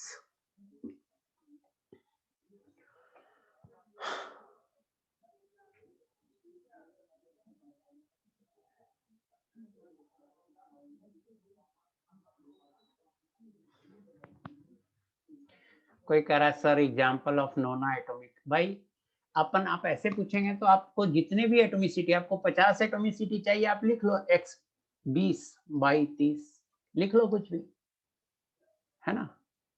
upon concept सिखाएं, अब हर एटॉमिसिटी का एग्जांपल बताने की जरूरत थोड़े है। एटॉमिसिटी जी एक से लेकर के बहुत सारी हो सकती है। प्रोटीन वगैरह की एटॉमिसिटी 150, 200, 400, 500, उससे भी ज्यादा हो सकती है, 1000, 2000, 4000 भी हो सकती है। बट सबके लिए बताने की जरूरत थोड़े है। मोनो, डाई, ट्राई, ये सब पढ़िए ना। डिफरेंस होता है, बताऊंगा आपको difference between atomic mass and mass number, वो बताऊंगा। पहली बात तो यही है, डिफरेंस ये है कि एटॉमिक मास मास है, मास की यूनिट होती है, और मास नंबर नंबर है, नंबर की कोई यूनिट नहीं होती है। पहला बड़ा डिफरेंस यही है। मास की यूनिट होती है। जैसे ही अपन बोले ऑक्सीजन का मास, तो उसका मास होगा 16 AMU, एक एटॉमिक ऑक्सीजन का एटॉमिक मास, तो वो होगा 16 AMU। लेकिन अगर हम बोले ऑक्सीजन का मास नंबर, तो वो होगा 16, 8 प्रोटॉन 8 न्यूट्रॉन। तो ये सारी बातें मैं बताऊंगा आपको, आप पेशेंस रखो। आप बहुत ज्यादा लिख रहे हो, कुछ भी लिख रहे हो, कुछ भी मन में आ रहा है वो लिख रहे हो। सर आईओसी ओसी पीसी ऑल आप टीच करोगे? नहीं, मैं आपको पढ़ाऊंगा mainly physical chemistry and inorganic chemistry. तो एक बड़ा डिफरेंस है, छोड़िए एक बार, नहीं चैट मैं डिसेबल नहीं करूंगा, आप खुद ही शांत हो जाओगे, 2-3 क्लास में आप शांत हो जाओगे। मेरी एक बड़ा डिफरेंस मैं बताऊं, मास नंबर और एटॉमिक मास दो अलग अलग चीजें हैं। जैसे हो सकता है कि एटॉमिक मास ऑफ ऑक्सीजन हो सकता है 15.95 AMU हो, but mass number of oxygen always 16 होगा। जैसे अपन हाइड्रोजन को ले ले, हाइड्रोजन का मास नंबर 1 है, एक ही प्रोटॉन है, न्यूट्रॉन है ही नहीं, तो हाइड्रोजन का मास नंबर 1 आएगा। बट एटॉमिक मास हो सकता है 1.008 AMU, एक्चुअल में होता भी है 1.008 AMU, ये अलग बात है, 1 AMU लिख लेते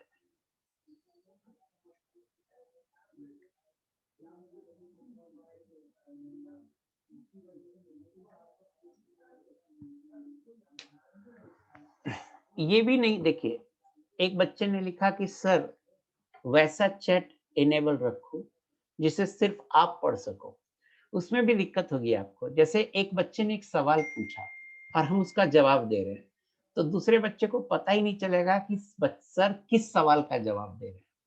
तो चैट विंडो आप पढ़ सब सकते हो, बट मेरा सिर्फ ये कहना है कि हम जो पढ़ा रहे हो उससे रिलेटेड पूछिए, वो भी तब पूछिए जब मैं आपसे पूछूं कोई डाउट है बेटा, तब रिप्लाई कीजिए यस और नो। 1-2 दिन में आप सीख जाओगे कैसे पढ़ा जाता है, मुझे ज्यादा टेंशन नहीं है इस बात की।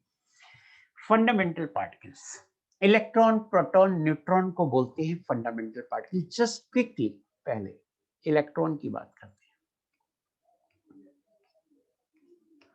डिस्कवर्ड बाय, बोलो, डिस्कवर्ड बाय जे थॉमसन।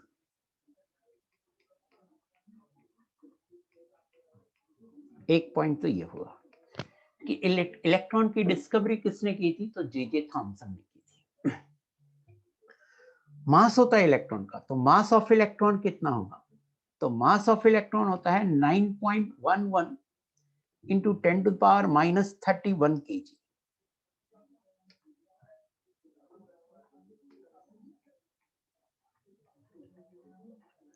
और ये बराबर होता है 1/1837, 1840 भी 1840 भी ले लेते हैं, तो ये बराबर होता है 1/1837 into mass of hydrogen atom. बाकी अगर आप चाहते हो कि नहीं सर केजी में है, ग्राम में कन्वर्ट कर लीजिए, तो 10⁻28 कर लेंगे, 9.11 इंटू 10⁻28 कर लेंगे, तो ये मास ऑफ इलेक्ट्रॉन। चार्ज क्या होगा, तो चार्ज ऑन इलेक्ट्रॉन होगा 1.6 into 10⁻19 coulomb,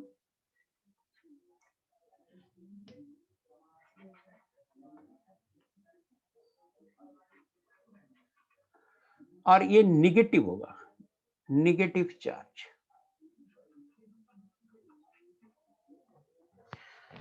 Electrons are present outside the nucleus in an atom.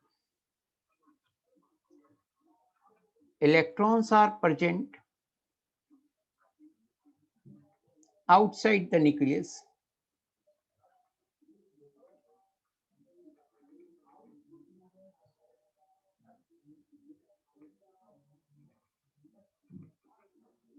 in an atom. Second fundamental particle की बात कर रहे हैं, प्रोटॉन्स।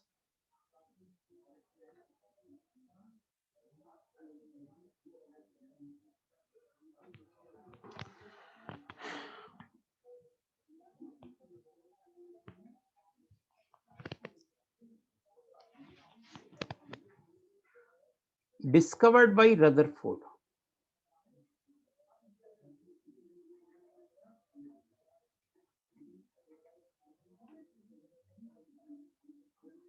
गोल्डस्टीन का भी नाम आता है, गोल्डस्टीन का भी नाम आता है, एकदम सही कह रहे हैं। कहीं कहीं गोल्डस्टीन का भी नाम लिखा होता है, कहीं कहीं रदरफोर्ड का भी नाम लिखा होता है। गोल्डस्टीन। मल्टीपल साइंटिस्ट मिल करके जब एक्सपेरिमेंट करेंगे और डिस्कवर करेंगे तो क्रेडिट दोनों को जाता है, रदरफोर्ड को भी और गोल्डस्टीन को भी। मास ऑफ प्रोटॉन,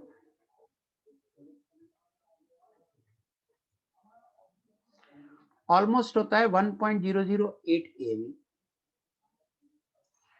और ये होता है 1.67 इंटू 10⁻⁻24 ग्राम, एक मास ऑफ प्रोटॉन।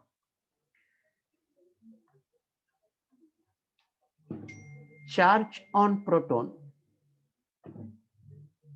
ये पॉजिटिव चार्ज होगा 1.6 into 10⁻⁻19 coulomb,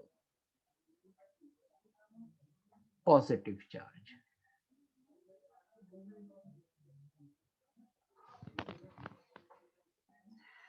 Protons are present in the nucleus.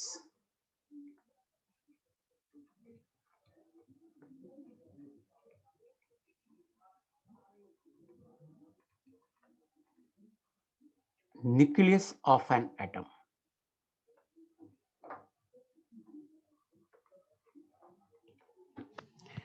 Neutrons.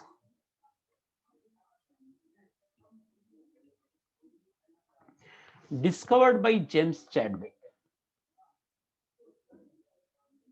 ग्राम, भाई मैं ग्राम लिखा हूं तो तुमको क्यों डाउट हो रहा है? केजी 10⁻⁻24 लिखा ना, तो ग्राम केजी में कन्वर्ट कर लो, 1.67 into 10⁻⁻27 KG. Neutrons discovered by James Chadwick,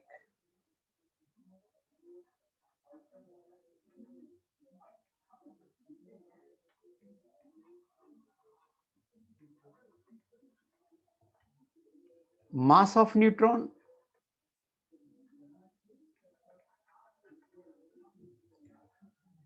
1.008, proton का मास जो है 1.007 होता है,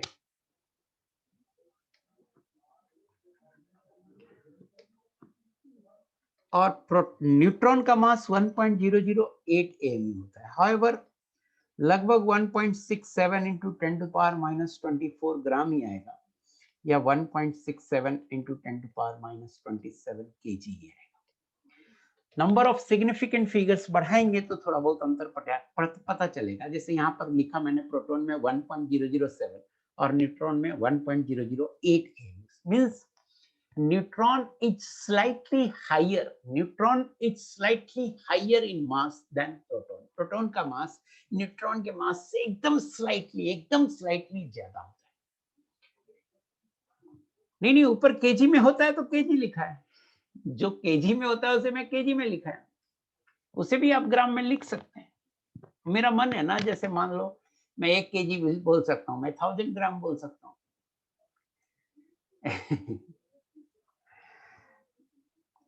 Charge neutron, no charge. Charge 0. Neutrons are also present in the nucleus of an atom.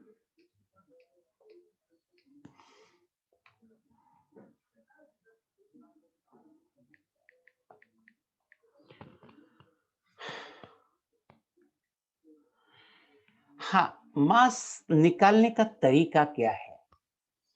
मास निकालने का तरीका पढ़ते हैं, मैं बताता हूं आपको।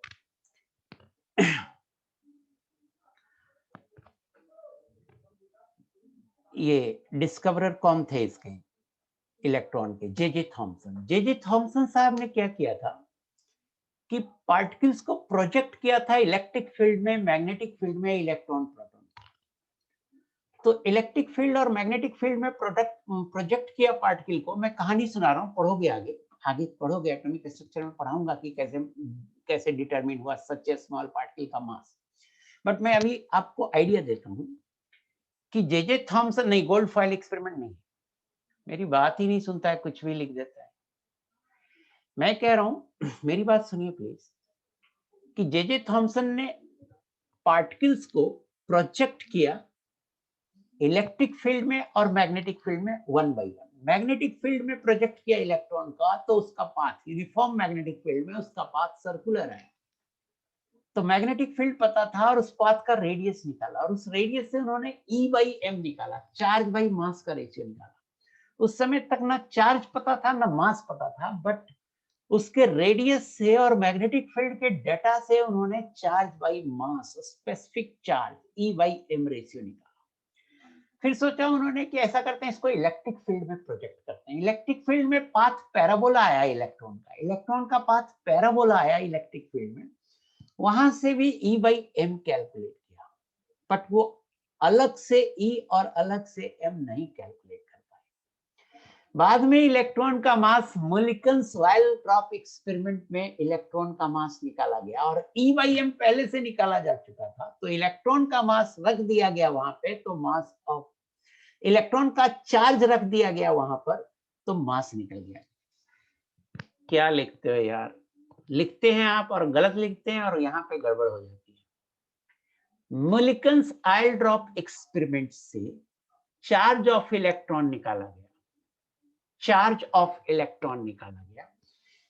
पैराबोला, एक बच्चा पूछा पैराबोला, यार तुम तब पूछो जब मैं यहाँ से बोलूं कि आपको कोई डाउट है, आप मौका ही नहीं दे रहे हो मुझे बोलने की आपको समझ में आया कि नहीं, आप पहले ही पूछ दे रहे हो। पहले मेरी बात सुनो, फिर से सुनो। इलेक्ट्रॉन को मैग्नेटिक, यूनिफॉर्म मैग्नेटिक फील्ड में प्रोजेक्ट किया, पाथ सर्कुलर आया, वहां से कोई इक्वेशन लाके जे थॉमसन ने E/m निकाला, ना तो E निकला अलग से ना m निकला, E/m निकाला, इसको बोलते हैं स्पेसिफिक चार्ज। फिर मैग्नेटिक फील्ड में डाला, तो मैग्नेटिक फील्ड में पाथ पैराबोला आया। एक बच्चा पूछ रहा है पैराबोला क्या है, तो जैसे आप पत्थर फेंकते हैं ना, तो पत्थर का एक कर्व आता है, उस कर्व को बोलते हैं, पत्थर फेंकते हैं ऐसे, तो पत्थर का एक कर्व आता है, वो पैराबोलिक होता है। जैसे स्ट्रेट लाइन होता है ना, तो उसी तरह पैराबोला भी एक इक्वेशन होता है ऐसा। इसके बाद चूंकि E/m साइंटिस्ट के पास आ चुका था, अब उन्होंने, एक साइंटिस्ट थे मुलिकन, उन्होंने वाइल ड्रॉप एक्सपेरिमेंट किया, प्रोजेक्टाइल पैराबोला ही है। मुलिकन वाइल ड्रॉप एक्सपेरिमेंट से चार्ज ऑफ इलेक्ट्रॉन निकाला, और इलेक्ट्रॉन के चार्ज को रख दिया E/m में, तो मास निकल गया। बट देखिए, हमें ना तो एक्सपेरिमेंट करना है ना कुछ, मास कैसे निकला, चार्ज कैसे निकला, इस पे आगे क्वेश्चन है, फिजिक्स में भी है, केमिस्ट्री में भी है, तो वो अपन बात करेंगे। अभी जहां पे मैं पढ़ा रहा हूँ उसकी बात देखो। अब देखो आइसोटोप्स, हम डिफाइन करना चाहते हैं आइसोटोप्स। क्या डिफिनेशन है? Same Z but different A।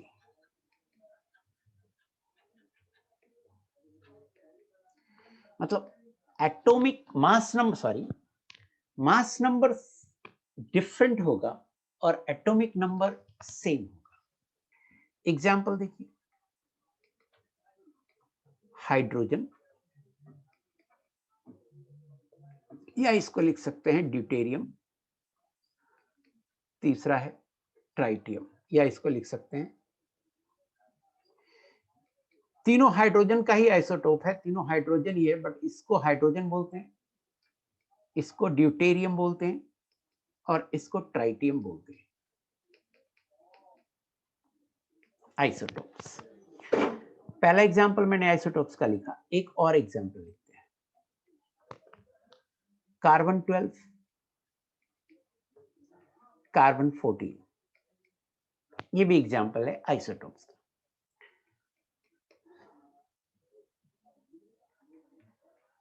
Isobars,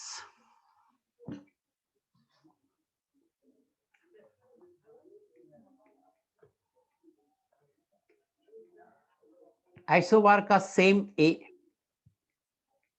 but different Z, और जब भी Z डिफरेंट होगा एलिमेंट अलग अलग होगा। और जब भी Z सेम होगा एलिमेंट सेम होगा। C13 नहीं होता कुछ।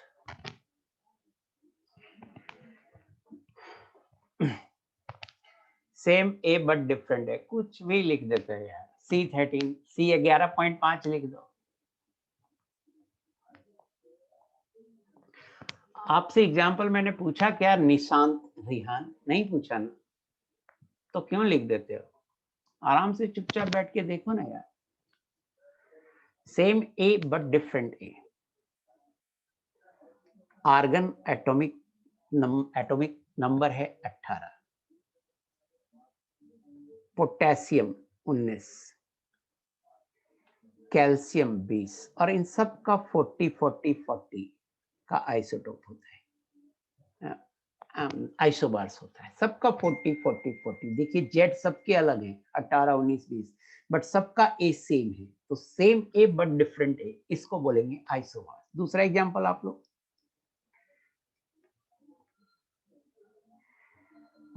नाइट्रोजन 14, कार्बन 14, ये भी आइसोबार्स।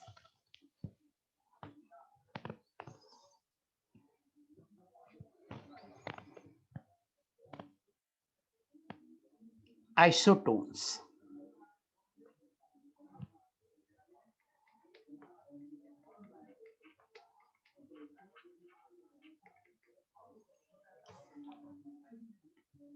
देखिए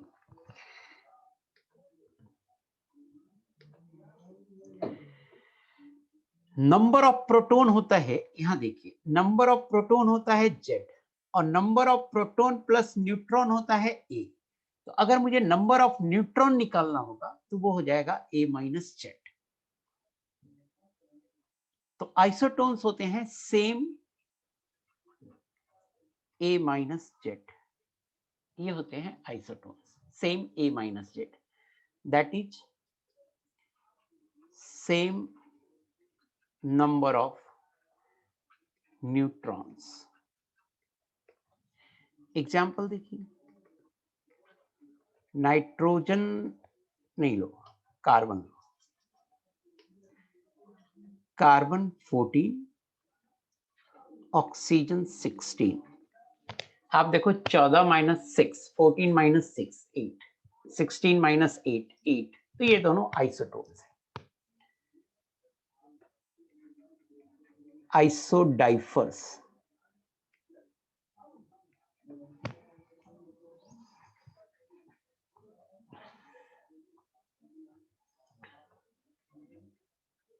same number of neutrons minus protons means same A minus 2Z, that is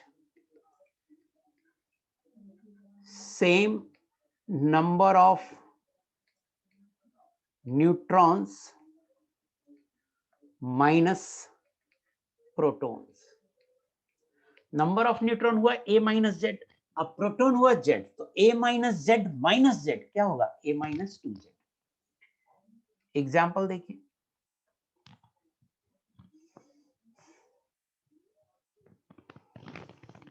A minus 2Z,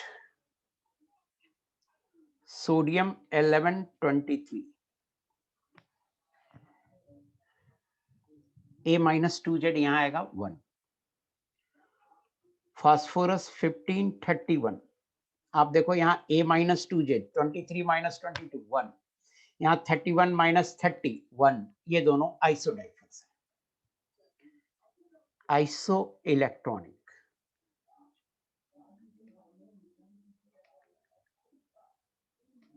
species having same number of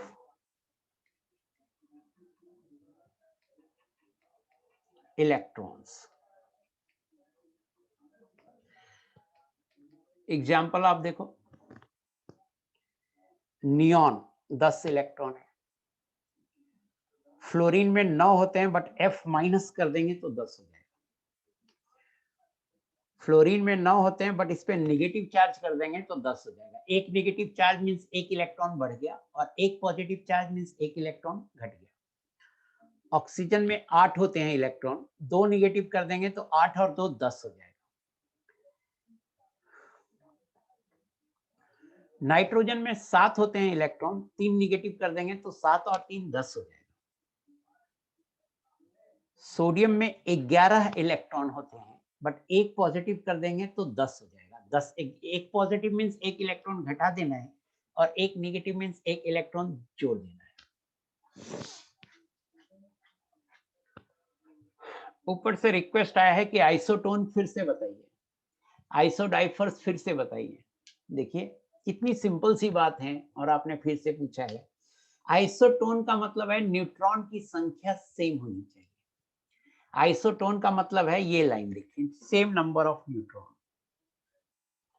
तो मुझे बताइए सेम नंबर ऑफ न्यूट्रॉन, तो पहले ये बताइए न्यूट्रॉन प्लस प्रोटॉन को बोलते हैं ए, अब प्रोटॉन को बोलते हैं जेड।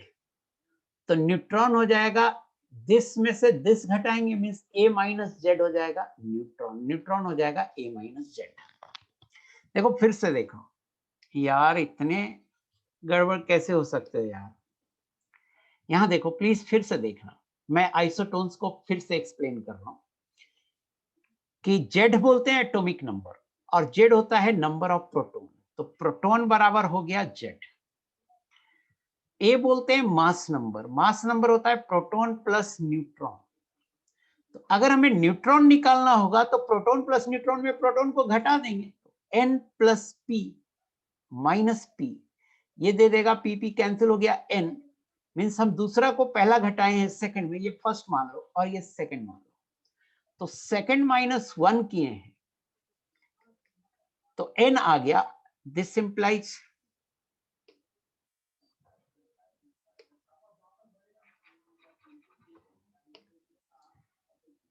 ये आ जाएगा ए माइनस जेड। वही तो मैं लिखा हूं, सेम नंबर ऑफ न्यूट्रॉन मतलब सेम ए माइनस जेड मीन्स न्यूट्रॉन की संख्या हो गई ए माइनस जेड। ये तीसरा कर लो। अब आइसोडाइफर देख लो, same number of neutron minus proton, तो न्यूट्रॉन की संख्या ऊपर आपने निकाला ए माइनस जेड, अब प्रोटॉन ऊपर देखिए है जेड बराबर ए माइनस 2z। क्यों इतनी छोटी बात नहीं समझ में आ रही है बेटा? हाँ शायद आपको राहुल सिंह आइसोडाइफर समझ में आया, Rahul Singh. Yes, iso electronic species, अलग अलग स्पेसीज होते हैं having same number of electron. समझाता हूं मैं आइसो इलेक्ट्रॉनिक, पहले मैं एग्जांपल लिख दूं। Magnesium 2 plus,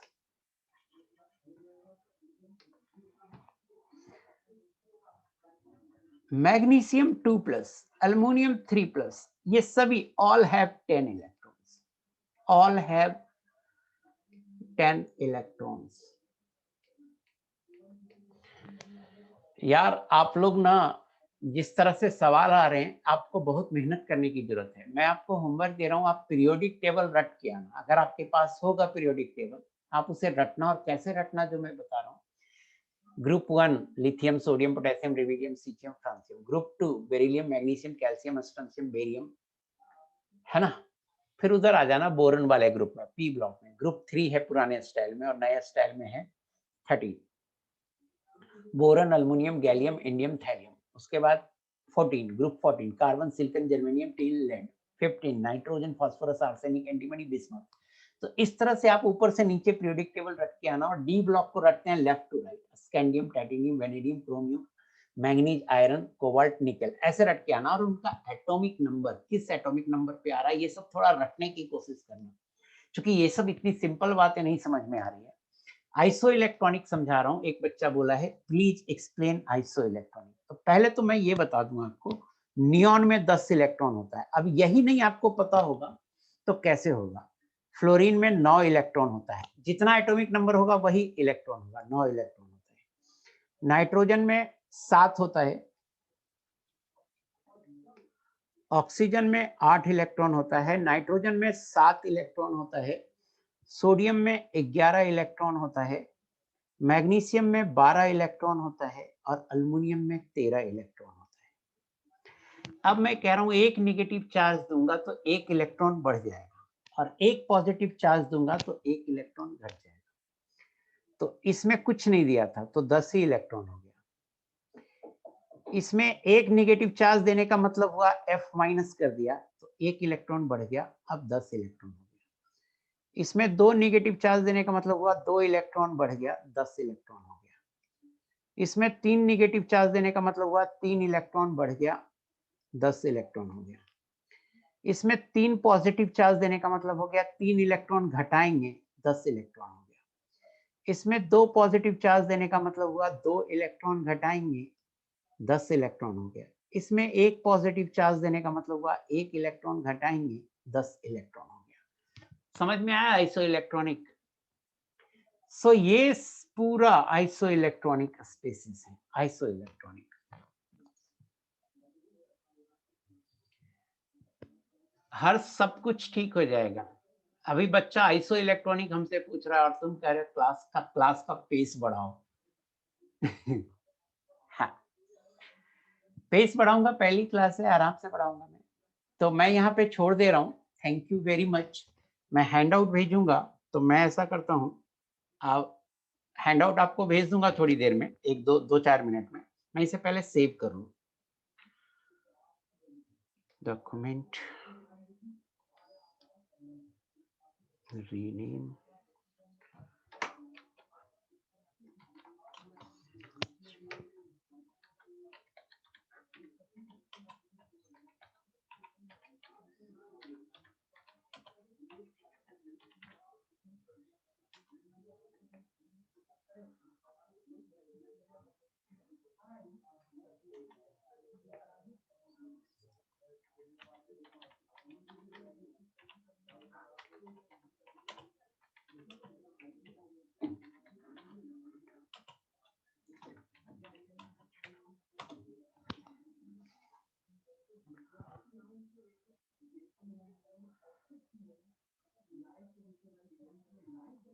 okay. 9 PM के अराउंड मैसेज करना, मैं आपका मैसेज फॉरवर्ड कर दूंगा।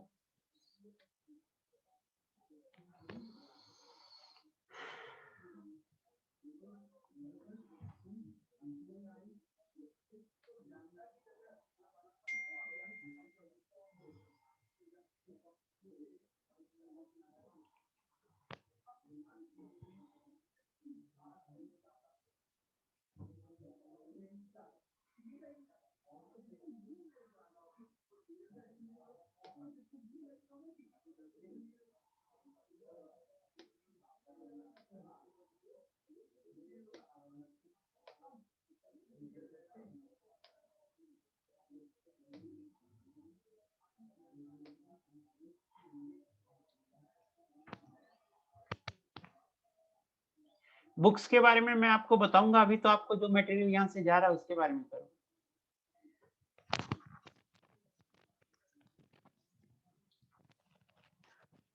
नहीं लिख सकते किसी भी एलिमेंट को आइसो इलेक्ट्रॉनिक, जबरदस्ती लिखना पड़ेगा। जो होता है उसी को लिख पाएंगे ना।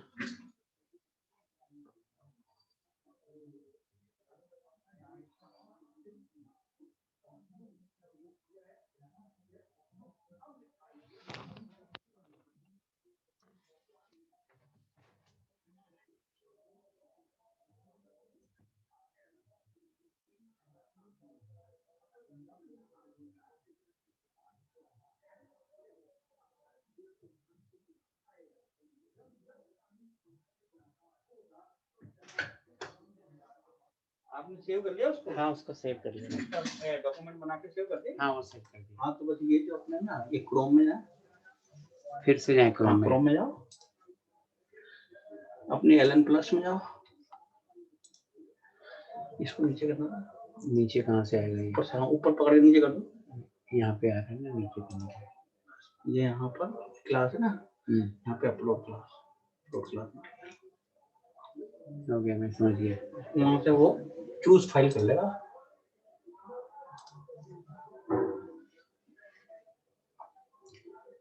डेस्कटॉप, सबल, J advance, Bimal sir, after class,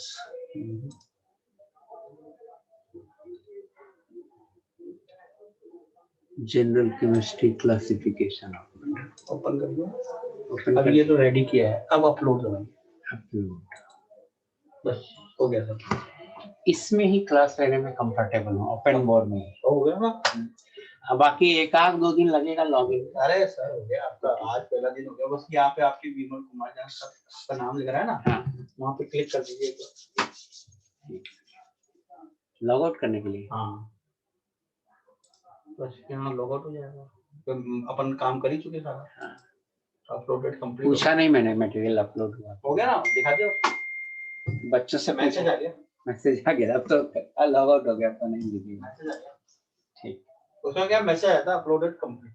हाँ नहीं मैं बच्चों से पूछ लेता हूँ क्या। हाँ एक आध फोन करके पूछ लो।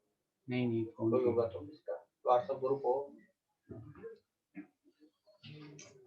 ऊपर अभी फर्स्ट फ्लोर पर मिल जाएंगे लोग। मिलना तो चाहिए क्योंकि 8 बजे तक का ट्रेन है।